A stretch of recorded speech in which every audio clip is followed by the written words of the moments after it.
What's up, everybody? Welcome to part 2 of my thought ramble experiment for the Terminator and the Assault Terminator squads from the regular Space Marine Codex. In part 1, I went over how these dependable, stout, solid units could get a bit of a freshening up by making their sergeants be more customizable with options and leaving the squad alone. And I really do feel that just changing up the sergeants and how they work a little bit in terms of their war gear potential would really go a long way. So with that said, here in part 2 I'm going to look at their respective kits, because the kits in general for the Terminators and the Assault Terminators I feel could definitely use some freshening up and a bit of an update, even if GW wasn't to update the units at all. I think the kits warrant having a bit of an update to them. So I'm going to talk about that briefly, and then I'm going to go into what the kits would in theory need to accommodate if GW was going to update the sergeants for these squads. So first things first, there are two separate kits. The Terminator squad box and the Assault Terminator squad box are two separate independent kits, and it makes sense. They're dedicated to their roles. Putting those together in one mega kit is kind of messy, and I don't think would be the best option. So I'm all for keeping them two separate kits.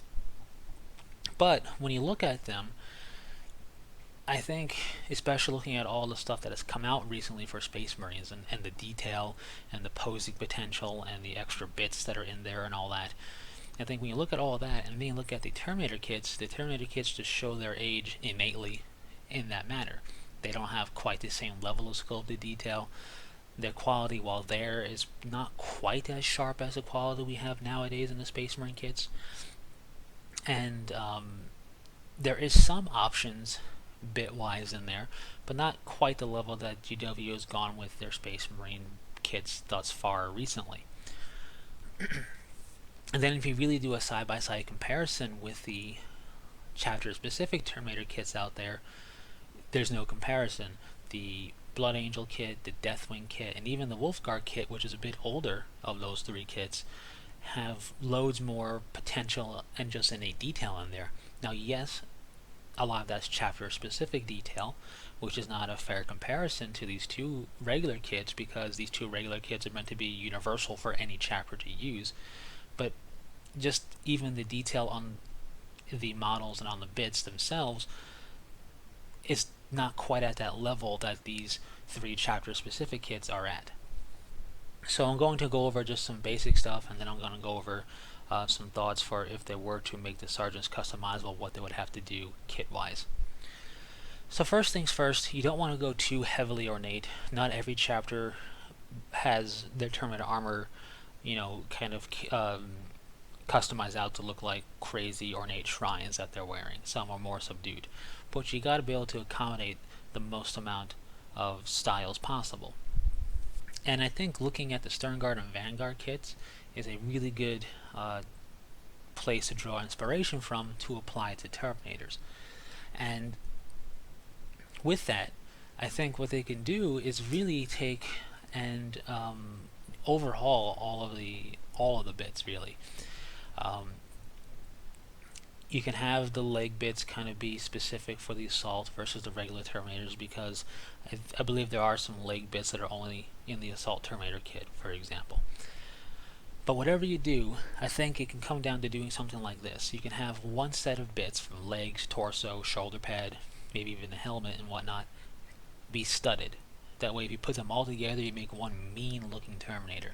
Now, you don't need studs on both of its legs. Just one of its legs could be studded. The other leg can be kind of plain.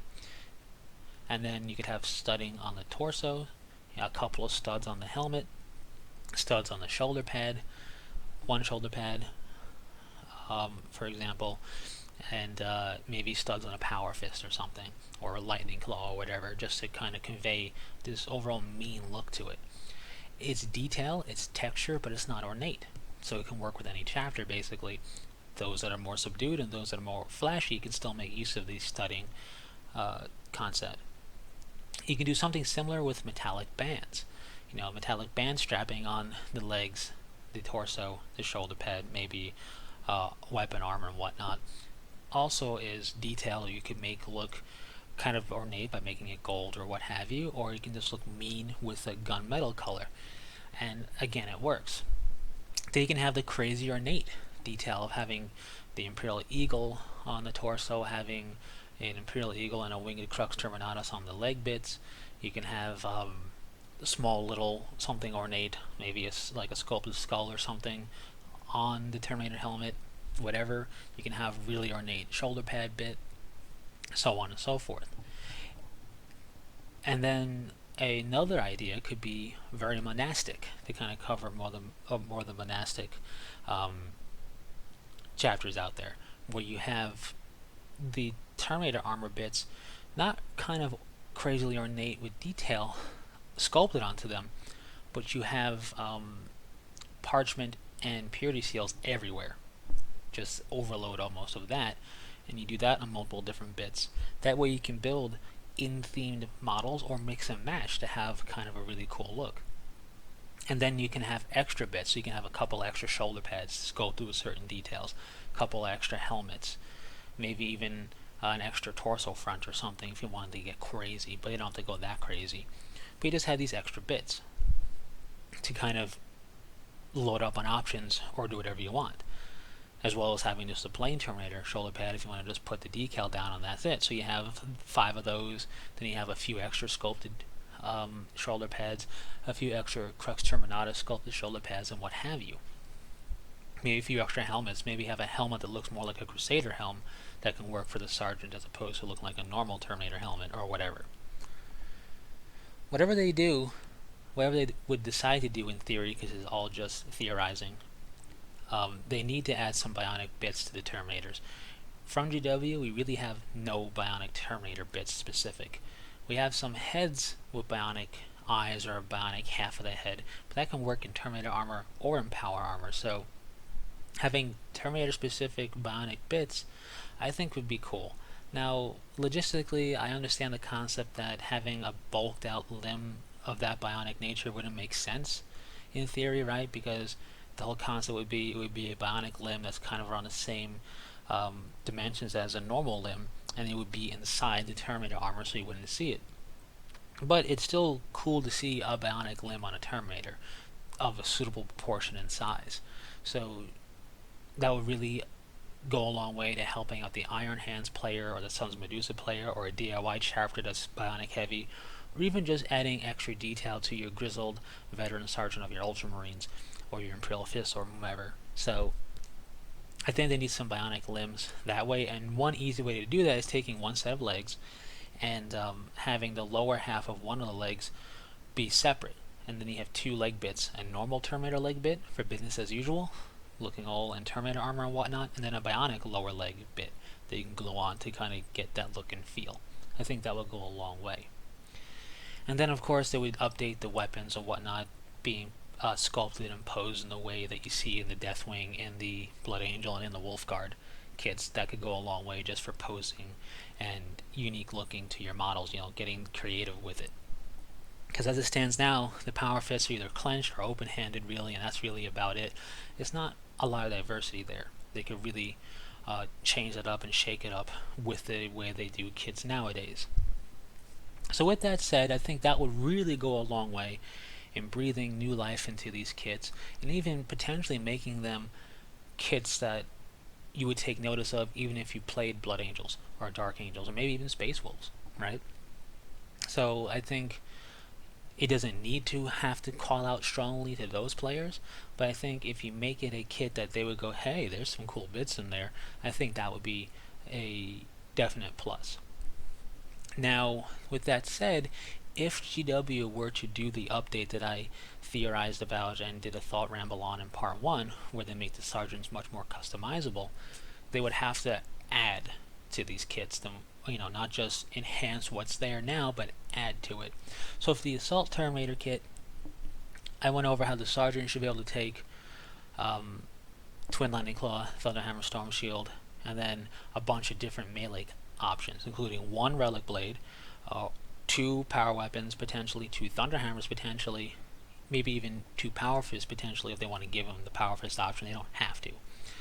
But whatever they do, one of the easiest things they can do is represent that one relic blade, or those two power weapon types, or those two thunder hammers, because they can take the weapon arm now, which I believe is their right arm, and they can remove the hand from the sergeant's weapon arm. So you have the arm that ends at the stump by the wrist, and then the hand with the weapon is separate. This can let you put a thunder hammer there. This can let you put a relic blade in this specific hand. This can let you put a power axe, maul, or sword here. And that doesn't take up too much real estate. It's, I think, the way they do stuff now in the other kits anyway, and I think it's a good way to do that. Then they can have one for the left arm that would have power sword, maul, or axe, or a thunder hammer. Not a relic blade, because you should only be able to have one relic blade, and the reason I say they should be able to take a relic blade is because Vanguard veteran sergeants can, and I think it would be a neat option for the Assault Terminator sergeant to be able to do. So that would accommodate all of those weapons with a lot of space not taken up, basically. It would not take up that much space, and it can accommodate all those weapons. You can still have its twin lightning claw bits. You can still have the storm shield, which I think they should overhaul those storm shields anyway. They just look a bit small in comparison to other storm shields out there now. But whatever, right? You have your storm shield bit, you have all that I mentioned for the sergeant specifically. And that lets you do crazy customization. Storm shield, relic blade, storm shield, lightning claw, whatever the case may be, whatever the sergeant could take in combination. And if they were to have power fist, it would have to include a left arm and a right arm power fist bit in there as well. But they might not give him power fist options, you never know. Because you have thunder hammers, so it's kind of like, we'll just force you to go thunder hammer, I guess. So I could see that. But having a left and a right thunder hammer bit means you can have two thunder hammers if you wanted to, because why not? That will look pretty cool, just for pure style points. So that's the Assault Terminator Sergeant, and that's really all they would have to add. For the ranged Terminator Sergeant, in that kit, it's actually a bit easier, because they would have, in theory, the upgrades state that the Terminator Sergeant may upgrade his Stormbolter to a combi weapon. So all you would have to do is make the Stormbolter hand, the hand holding the Stormbolter and the arm separate, and then you have one combi weapon bit that has just the bolter part, and then the combi flamer, melta, plasma, and grav barrels are all separate. You glue it to it, much like you do with the stern guard now and everything. So you do that in a Stormbolter-esque look for the Terminator Sergeant, and then that arm is all taken care of. And then for the melee weapon arm, I went over how instead of saying he has a power sword, they should update it to make it say he has a power weapon. So you would do the same thing, arm bit separate from the hand holding the weapon. Basically, they could just throw in the Assault Terminator's melee weapon arm and call it a day, because it would have everything you need, just don't give it the relic blade. So you would have power sword, power maul, power axe bit, thunder hammer bit. And then if they want to let it take a power fist, you have to add an extra power fist arm in there for him. And if they want to let him take a lightning claw as a melee weapon, one lightning claw arm for him, and you're basically good. You call it a day right there. So I think updating the kit definitely should happen regardless, because I just think they could do really cool stuff with generic Terminator bits now. And if, in theory, because it's all theorizing, I'm not saying this is going to happen, but if GW were to make the sergeants have more options, it would be pretty easy to add the bits in there to accommodate that. So that's my thought process there for the kits themselves. Feel free to share your thoughts. Do you agree, disagree? Do you think the kit's fine as is? Do you think it should be upgraded? And do you have an idea as to how that I didn't mention? Share it in the comment section below. And that's basically it. So thanks for sticking through this two-parter. Hopefully some people found it interesting. And until next time, take it easy.